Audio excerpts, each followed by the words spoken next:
Hello friend, welcome to my channel Sudipta blogs. কেমন আছো সবাই? শুরু করছি আবারও একটা নতুন ব্লগ। তো ব্লগটা দেখতে থাকো, আর ভালো লেগে থাকলে লাইক আর চ্যানেলটাকে সাবস্ক্রাইব করে দিও। তো আজকে তো মকর সংক্রান্তি, তো আজকের ব্লগটা শুরু করছি দুপুর থেকেই।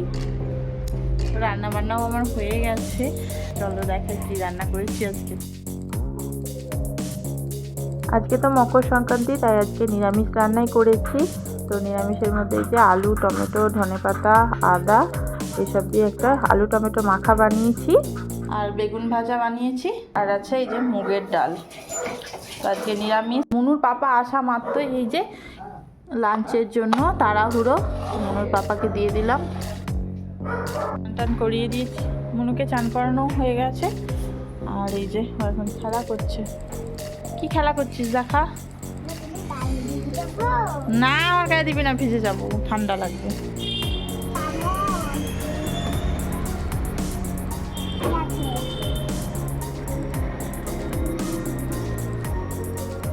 কি করছে রে? শুশু করে দিচ্ছে দিয়ালে।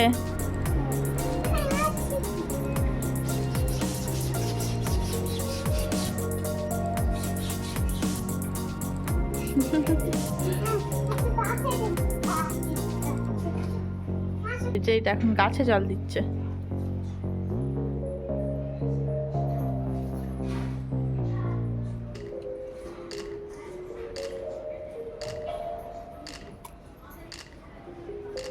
ও, ওতে কি গাছ আছে বাবা? ওতে না দিলেও হবে।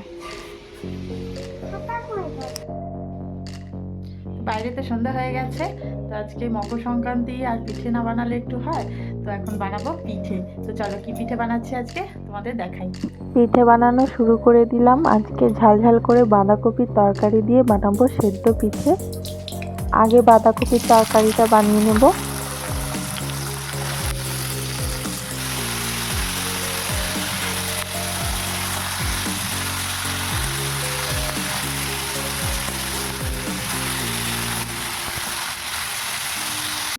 আলুটা একটু ভাজা ভাজা করে নিয়ে দিয়ে দিয়েছি আদা বাটা, লঙ্কার গুঁড়ো, হলুদ গুঁড়ো। একটু নাড়াচাড়া করে নিয়ে দিয়ে দিচ্ছি বাঁধাকপি। এবার একটু নাড়াচাড়া করে দিয়ে দেবো ঢাকা।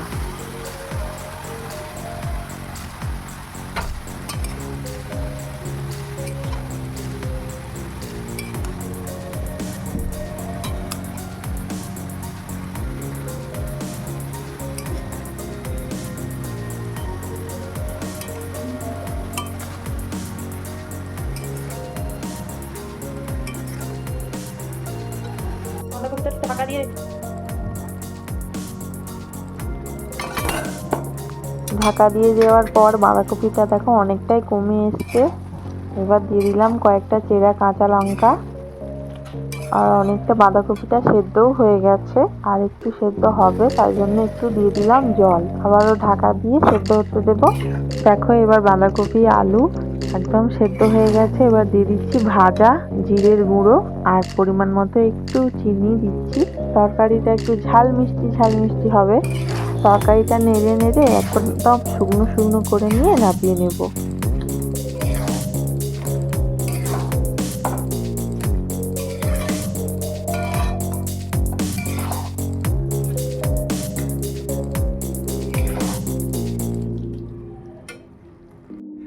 একটু ডালের পিঠে বানাবো, তাই জন্য ডালের পুরও বানিয়ে নিয়েছি। পিঠে বানানোর জন্য 2 রকমের পুর রেডি, বাঁধাকপি আর এখানে এই যে ডালের। তো এবার পিঠে বানানোর জন্য যে চালের গুঁড়ির ডো বানাবো।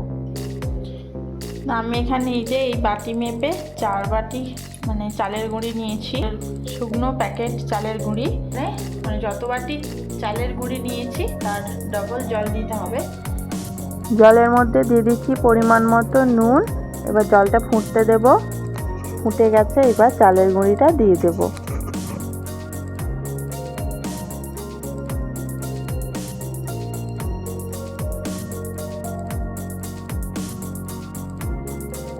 এইবার গ্যাসের ফ্লেমটা হাই রেখে একটু ঢাকা দিয়ে দেব। 1 মিনিট মতো ঢাকা দেওয়ার পর এই যে দেখো এরকম হয়েছে।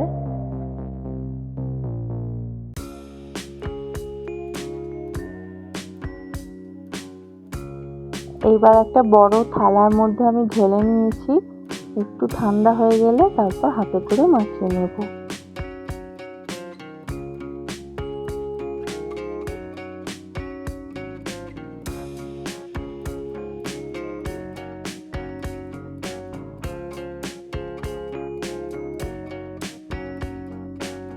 সমস্ত কিছু রেডি করে নিয়ে এখন বসে গেছি পিঠেগুলো তৈরি করে নেব। তারপর তৈরি করে পিঠেগুলো ভাপে দিতে হবে।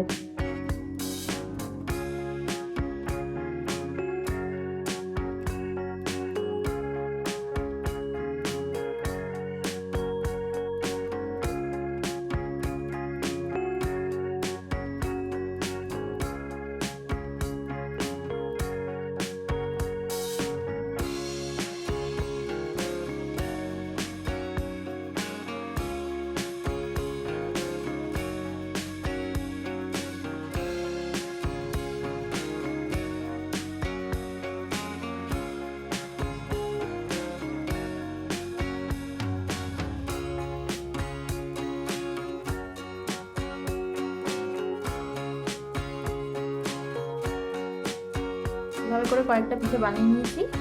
এবার এইভাবে করে একটা জায়গায় নিয়ে এবার স্টিম করতে দেবো।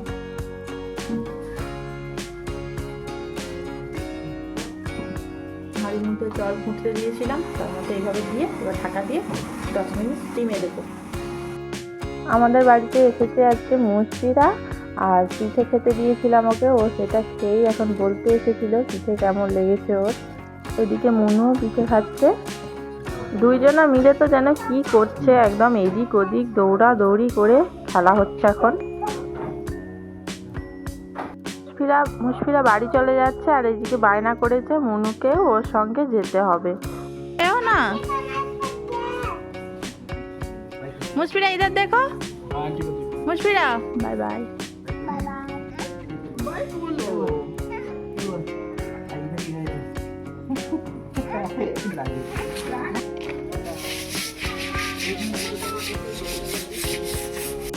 আজ মকর সংক্রান্তির পিঠে, আর তার সাথে যে গুড় নিয়ে নিয়েছি।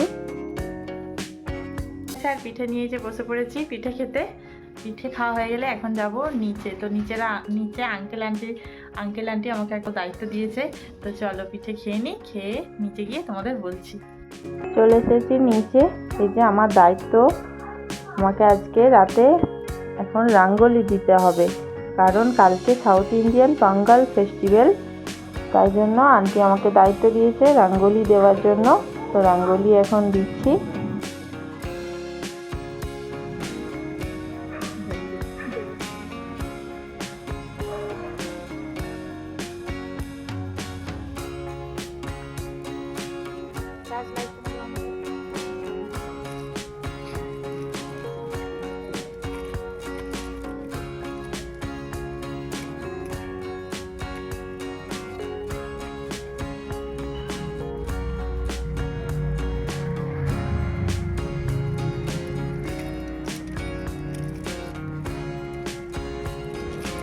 এখন তো অনেকটাই রাত হয়ে গেছে, রাত 10:30 বেজে গেছে। সবাই চারিদিকে তো ঘুমিয়ে পড়েছে একদম। দেখো রাস্তায় কেউ নেই, আর আমরা দিচ্ছি রঙ্গোলি।